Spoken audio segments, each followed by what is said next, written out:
आप देख रहे हैं नन्हे मुन्ने की कहानी।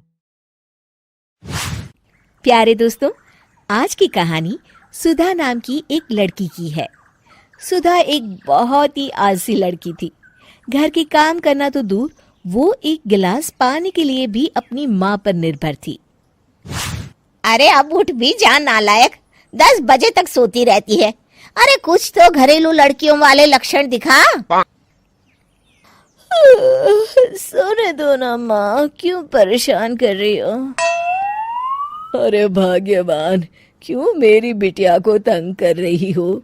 सोने भी दो इसे। लो, बाप बेटी दोनों एक जैसे हैं। देख लेना, आपकी ये लाडली ससुराल जाके हमारी नाक कटाएगी। मैं कहती हूँ अब भी वक्त है, अपनी ये आदतें सुधार ले, वरना ससुराल में तेरी सास कान खींच कर तुझे सीधा करेगी। वही तुझे सबक सिखाएगी। दुनिया में आज तक कोई ऐसी सास पैदा नहीं हुई माँ, जो सुधा चोपड़ा को सबक सिखा सके। लेकिन होनी को कुछ और ही मंजूर था। सुधा की शादी एक ऐसे घर में हो जाती है जहां उसकी सास एक रिटायर्ड पुलिस वाली थी। अब कहानी में मजा आएगा। हाँ माँ, यहाँ सब बहुत अच्छा है। मेरे ससुराल के लोग भी ना बहुत मिलनसार हैं। ठीक है माँ, मुझे नींद आ रही है, फोन रखती हूँ माँ। ठीक सुबह 5 बजे। अरे जल्दी उठो भाग्यवान, वरना कयामत आ जाएगी। हैं? अरे क्या हुआ? कौन सी कयामत आ जाएगी? अरे मेरी माँ आ जाएगी। तुम नहीं जानती, इस घर में सिर्फ मेरी माँ का हुक्म चलता है। सबको सुबह 5 बजे बिस्तर छोड़कर हॉल में पहुंचना ही पड़ता है। अरे अब इंसान क्या अपनी नींद भी पूरी नहीं करेगा? यहाँ मजाक चल रहा है क्या? तभी वहां सुधा की सास आ जाती है। अटेंशन! मजाक तो तू समझ रही है बाबू, ये मेरा घर है और यहाँ हर किसी को डिसिप्लिन में रहना होगा। अटेंशन! अरे माँ जी, लेकिन इतनी सुबह कौन उठता है? कौन होता है मतलब? हम सभी उठते हैं, रोज उठते हैं, और अब से तुझे भी उठना पड़ेगा। आखिर मैं पुलिस वाली जो ठहरी। अटेंशन!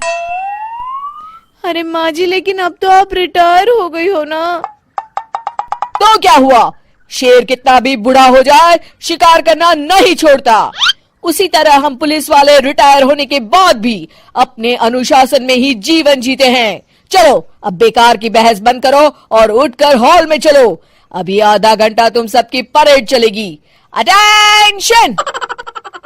अरे मैं कोई परेड नहीं करने वाली। सुधा की सास अपनी बहू का ये बर्ताव देख झल्ला उठती है। गौर से देख, तू कहां और किसके सामने खड़ी है? यहां बात सिर्फ एक बार समझाई जाती है, बस। अटेंशन! इतना कहकर सुधा की सास चली जाती है। अपनी सास का ये रूप देखकर सुधा घबरा जाती है और जल्दी से उठकर बाहर चली जाती है।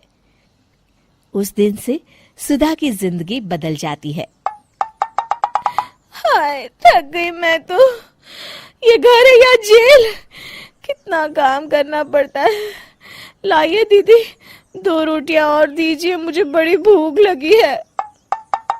ठहर जा बहू, ये तू क्या कर रही है?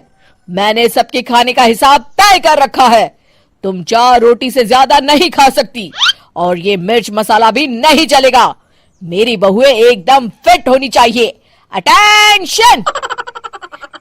क्यों माँ जी, आप हमें दंगल में लड़ने के लिए तैयार कर रही हैं क्या? क्या कर रही हो सुधा? माँ जी को मजाक बिल्कुल पसंद नहीं है। चुप करके खाना खा लो, इसी में भलाई है। इस तरह धीरे धीरे सुधा अपने सास के रंग में पूरी तरह रंग जाती है, लेकिन इसका उल्टा ही असर पड़ता है। सुधा अपनी सास से भी ज्यादा अनुशासन की पक्की हो जाती है। सुधा की सास तो सबको 5 बजे उठाती थी, लेकिन सुधा सबको 4 बजे ही उठा देती थी। दूसरी तरफ सुधा की सास की उम्र भी हो चलती है। माँ जी, आजकल आप सुबह उठने में बहुत आनाकानी करती हैं। मुझे ये सब बिल्कुल पसंद नहीं है। अरे बहू, मैं तेरे हाथ जोड़ती हूँ, भगवान के लिए अब मुझे छोड़ दे। इतने सवेरे उठना और कसरत करना अब मेरे बस की बात नहीं है। माँ जी, आप मैदान छोड़ के भाग रही हैं। आप तो पुलिस वाली हैं। अटेंशन! अरे अब कहाँ की पुलिस वाली, अब तो मैं रिटायर हो चुकी हूँ। बस बहुत हो गया, अब तुम सब जैसे चाहे वैसे जिंदगी जियो और मुझे भी जीने दो। अपनी सास को गिड़गिड़ाते देख सुधा मन ही मन मुस्कुराती है। इस तरह उस दिन के बाद से सुधा के ससुराल वाले एक सामान्य जीवन जीने लगते हैं। ऐसी और कहानी के लिए लाइक एंड सब्सक्राइब नाउ।